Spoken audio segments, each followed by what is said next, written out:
5,000, 20,000, 40, 60, 1 लाख। अरे वीडियो खुली हुई है क्या? भाई तुम ये वीडियो क्यों देख रहे हो? जल्दी जाके मेरे डिस्क्रिप्शन में जाओ और मेरा कोर्स परचेस करो और देखो भाई ट्रेडिंग कैसे करते हैं सब। जाके मेरे मेरे नीचे कोर्स जाओ यार, तुम कोर्स में जाओ जल्दी जल्दी जल्दी। 27,000 का कोर्स है तुम्हारे लिए, 3,000 का। जल्दी 2 दिन के अंदर ऑफर खत्म हो जाएगा, जल्दी जाओ और मेरे तरह ही ट्रेडिंग से ऐसा पैसा निकालो। भाई घर बैठे बैठे एक एक मिनट के अंदर रात के 3-3 बजे, रात के भी 3 बज रहे हैं, दिखाऊं तुम्हें तो 3-3 बजे भाई रात के तुम इतने पैसे 10,000 से 1 लाख कमा सकते हो भाई, सिर्फ मेरे कोर्स से कोर्स जाके।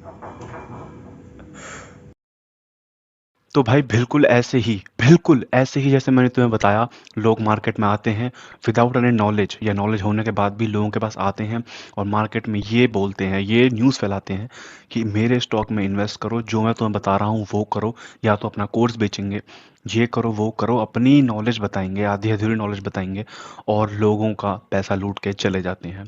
बिल्कुल ऐसे ही जैसे मैंने तुम्हें अभी बताया। तो ये करते क्या हैं, ये लोग अपना कोर्स बेचने आते हैं या फिर मार्केट के अंदर ऐसे कुछ भ्रम फैला देते हैं ताकि एक स्टॉक की वैल्यू बढ़ जाए और वो उधर इन्वेस्ट करके अपना पैसा निकलवा लेते हैं, बिल्कुल हर्षद मेहता की तरह। अब ये हर्षद मेहता कौन है? इसके बारे में तुमने स्कैम 1992 वाली मूवी या सीरीज जो भी है तुमने देखी होगी। बट भाई हर्षद मेहता के बारे में मैं तुम्हें इस छोटी सी वीडियो में बताने वाला हूँ। हर्षद मेहता के आइडियोलॉजी के बारे में तो बताने वाला हूँ, वो करता क्या था, कैसे उसने लोगों को लूटा, कैसे उसने बैंकों को लूटा, और आज की डेट में कैसे ऐसे स्कैम्स और अच्छे लेवल में चल रहे हैं कोर्सेज के नाम पे। जैसे मैं अभी यूट्यूब पे रील चला दूं या इंस्टाग्राम पे रील चलवा दूं भाई कि इस स्टॉक में इन्वेस्ट करो, ये आगे आने वाले 5 साल में बूम करने वाला है। जब तक आप अपनी पूरी रिसर्च नहीं करोगे ना भाई, तब तक उस चीज़ में इन्वेस्ट या अपना पैसा मत लगाना। क्यों? क्योंकि दूसरे वाले के हित में जो है ना, वो ज़रूरी नहीं है तुम्हारे हित में हो। दूसरे वाले को जो नॉलेज है ज़रूरी नहीं है तुम्हें नॉलेज हो। दूसरे वाले को जितनी समझ है ज़रूरी नहीं है तुम्हें उतनी समझ है। जितनी तुम्हें समझ है, तुम्हें किसी स्टॉक में इन्वेस्ट करना है, तुम्हें ट्रेडिंग करनी है, तुम्हें पहले पूरी उसकी नॉलेज होनी चाहिए। तुम किसी कंपनी में, तुम किसी भी कंपनी में, किसी भी इंडस्ट्री में आप पैसा लगा रहे हैं तो आपको उस इंडस्ट्री की पूरी नॉलेज होनी चाहिए। उसके बोन्स के बारे में, उसके प्रॉस के बारे में, उसके कॉन्स के बारे में, वो कितना बूम करेगी आने वाले सालों में, कितना नहीं करेगी, उसके पास्ट के बारे में, सब चीज़ के बारे में आपको नॉलेज होनी चाहिए। That is why financial education is important. आप डायरेक्ट ऐसा नहीं भाई, आपकी सैलरी है या आप पैसे अपने माँ बाप से मांग के डायरेक्ट किसी में इन्वेस्ट कर दिए, नहीं। First you have to gain financial education, that's why my channel is here. तो चलो भाई मैं स्टार्ट करता हूँ हर्षद मेहता स्कैम के बारे में, कैसे उसकी आइडियोलॉजी क्या थी इन स्कैम्स के पीछे, और कैसे ऐसे लोगों से आज की डेट में हमको अपने आप को बचाना चाहिए और फाइनेंशियल एजुकेशन हमें लेनी चाहिए, क्योंकि education is the only thing that support us in our dark time. The Harshad Mehta scam 1992। 90s में क्या होता था ना कि अगर किसी बैंक को दूसरे बैंक से मनी बोरो करना है या उधार लेना है पैसों का, तो उसको कुछ चीज़ गिरवी रखनी पड़ती थी, और वो जो चीज़ होती थी गिरवी, वो डायरेक्ट उस चीज़ को वो ट्रांसफॉर्म नहीं करता था, क्योंकि इट इज़ वेरी रिस्की। ये इट इज़ लाइक मेरा एक बैंक है और मेरे भाई का एक बैंक है। मैं अपने भाई से कुछ पैसे लेना चाहता हूँ, उसके बैंक से कुछ पैसे अपने अंदर डिपॉजिट करना चाहता हूँ मेरे बैंक में। तो अब मैं अपने जो मेरे पास गोल्ड पड़े हैं, जो मैंने प्रॉपर्टी बना रखी है, उसको गिरवी रख के, उतने पैसों की गिरवी रख के, मैं तब तक उस चीज़ को गिरवी रखूंगा जब तक भाई मैं उसके पैसे वापस ना लौटा दूं। लेकिन मैं वो प्रॉपर्टी, या कहो तो मैं वो गोल्ड उसको फिजिकली जाके नहीं दूंगा, मैं एक बैंक रिसिप्ट टाइप की दूंगा। मैं आपको बैंक के बारे में बता रहा हूँ, तो मैं आपको बैंक रिसिप्ट टाइप की दूंगा अपने भाई को। क्यों? क्योंकि उस समय यही चलता था। आज की डेट में तो भाई इतना सब कुछ हो गया है, डिजिटल इंडिया हम बन चुके हैं, ऑनलाइन सारी चीज़ें हो गई हैं, तो आज की डेट में ये स्कैम मुमकिन नहीं है। तो पिछले ज़माने की बात कर रहा हूँ 90s की, तो बैंक रिसिप्ट आपको देनी होती थी। तो हर्षद मेहता इसी चीज़ का फ़ायदा उठाने के लिए मार्केट में घुसा। वो एक स्टॉक ब्रोकर था बेसिकली।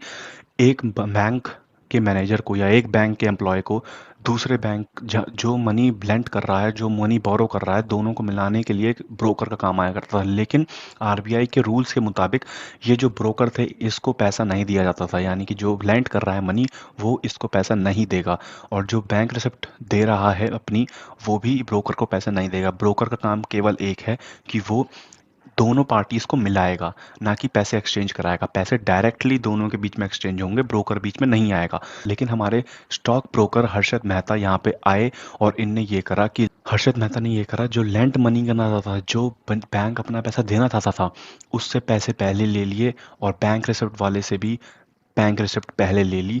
और बैंक रिसिप्ट वाले को कह दिया कि मैं आपको पैसे कुछ हफ्तों में दे दूंगा, और लेंट मनी वाले को कह दिया मैं आपको बैंक रिसिप्ट कुछ हफ्तों में दे दूंगा, आप पहले मुझे पैसे दे दीजिए। लेकिन ये आरबीआई के मुताबिक इलीगल था करना स्टॉक ब्रोकर के लिए, लेकिन हर्षद मेहता ने ये करा। अब क्या होता है, हर्षद मेहता इन पैसों को स्टॉक मार्केट में लगा देता है, जिसके वजह से जो वैल्यू है किसी भी स्टॉक की वो इन्फ्लेट कर जाती थी, वो बढ़ जाती थी, और इससे उसका फ़ायदा होता था, वो प्रॉफिट पाता था उन मनी का। इट्स लाइक कि मैं आपसे पैसे लूँ उधार में और स्टॉक मार्केट में लगा दूँ, और मुझे 10-20% का इंटरेस्ट मैं उस मनी में आ रहा है, मेरे पास उस स्टॉक में आ रहा है, और मैं उन पैसे को विड्रॉ करके आपके पैसे आपको दे दूँ, जो जो कि मैंने बोरो करे थे, और जो बचा है वो मेरा प्रॉफिट है। लेकिन ये छोटी स्केल में मैं आपके कर सकता हूँ, मैं आपको 10 लाख लूँगा, लेकिन जो बैंक वाली थी वो 10 करोड़ 20 करोड़ वाली सिचुएशनों में होता है।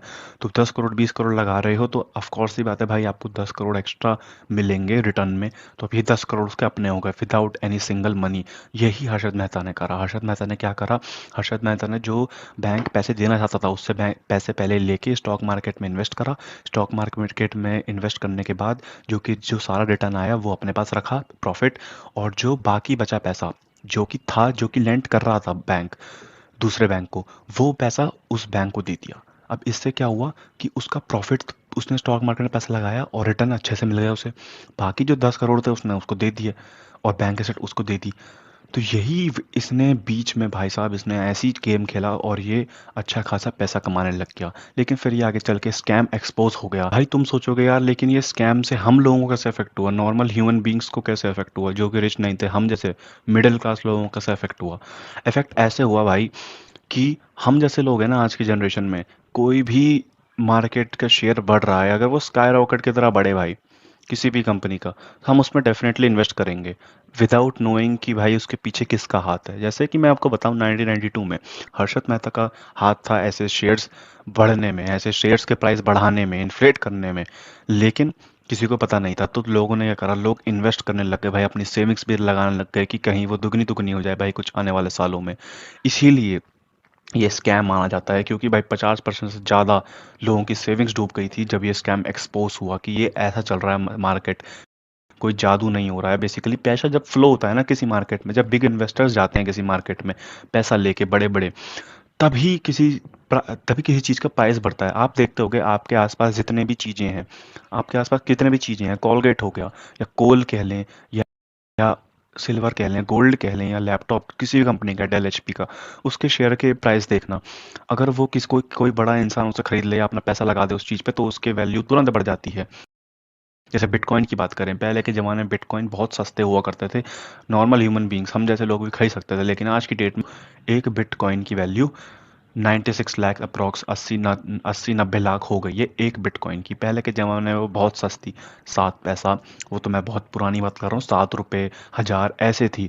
जब लोग इसमें इन्वेस्ट करने लगे, जब बिग इन्वेस्टर्स इनमें इन्वेस्ट करने लगे, मैं बिटकॉइन की बात करूँ तो बेसिकली यूएस के पास ना मेजॉरिटी बिटकॉइंस हैं आज की डेट में। वो देखी जाए तो 40-60% एग्जैक्ट मुझे याद नहीं है बिटकॉइन है उसके पास, यूएस के पास।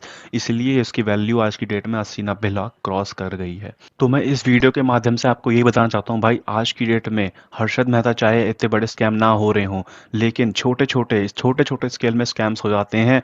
अपना कोर्स बेचते हैं लोग, बोलते हैं कि आ जाओ भाई, तो एक साल में 50 लाख कैसे बनाते हैं ये सिखा दूँ तुमको।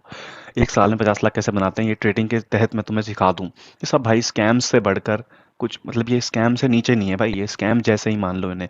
क्योंकि भाई never follow the heard. Heard मतलब भीड़ को, कभी भेड़ चाल को कभी फॉलो मत करो भाई।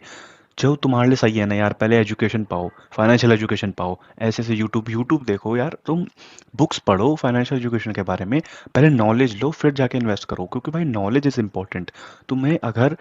तुम्हें अगर किसी चीज़ के बारे में, अगर तुम्हारा कल मैथ्स का एग्जाम है, अगर तुम्हें मैथ्स के बारे में कुछ पता ही नहीं होगा तो आप के पेपर में नहीं कर पाओगे। एसएसटी का पेपर हम 10th देते थे, एसएसटी के पेपर में क्या होता था, ये नॉलेज आपको चाहिए थी। अगर नॉलेज ही नहीं है तो भाई तुम लिखोगे क्या?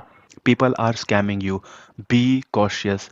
भाई ऐसे ऐसे लोगों को देखना बंद करो जो अपना कोर्स बेचते हैं, and they are just selling you these courses because they want you to invest in their money. अगर 500 का भी वो कोर्स बेच रहे हैं ना 1000 लोग को भी, तो एक दिन में वो आराम से 5 लाख बना सकते हैं कोर्स बेच के। तो भाई फ्री फ्री एजुकेशन, या ठीक है कोर्स बेच रहे हैं तो, लेकिन ऐसा कोर्स बेचें जो कि एजुकेशन दे आपको। तो भाई आगे आपको ऐसे लोग मिले ना जो कहते हैं कि ऐसे वैल्यू बढ़ जाएगी, इधर इन्वेस्ट कर लो या ऐसे कर लो। यार वो अपने लेवल में सही चीज़ कह रहे हैं, वो उनकी नॉलेज के हिसाब से वो चीज़ सही है, लेकिन यार अपने आप को भी थोड़ा झांक के देखो, शीशे के सामने देखो, क्या मैं इस लायक हूँ? क्या मेरे पे इतना पैसा है कि मैं इस तरह इन्वेस्ट कर सकूँ? कोई 10,000 का स्टॉक है तो तुम 10,000 थोड़ी दे दोगे यार, तुम तो कमाते ही 20,000 हो, तुम गरीब हो भाई, तो तुम इतने थोड़ी 10,000 ही लगा दोगे पूरे। ठीक है 1-2 हज़ार लगाना इज कॉशियस, ये ह्यूमन साइकोलॉजी में है यार, बट पूरे पैसे लगा देना ये तो भाई गलत बात है ना, ये सेविंग भी तो इंपॉर्टेंट होती है। तो भाई मिलते हैं नेक्स्ट वीडियो में। ऐसे ही फाइनेंशियल एजुकेशन के लिए मेरे चैनल को करिए सब्सक्राइब, और नीचे डिस्क्रिप्शन में चले जाना और मेरा कोर्स खरीद लेना भाई। ठीक है, फिर मिलते हैं भाई।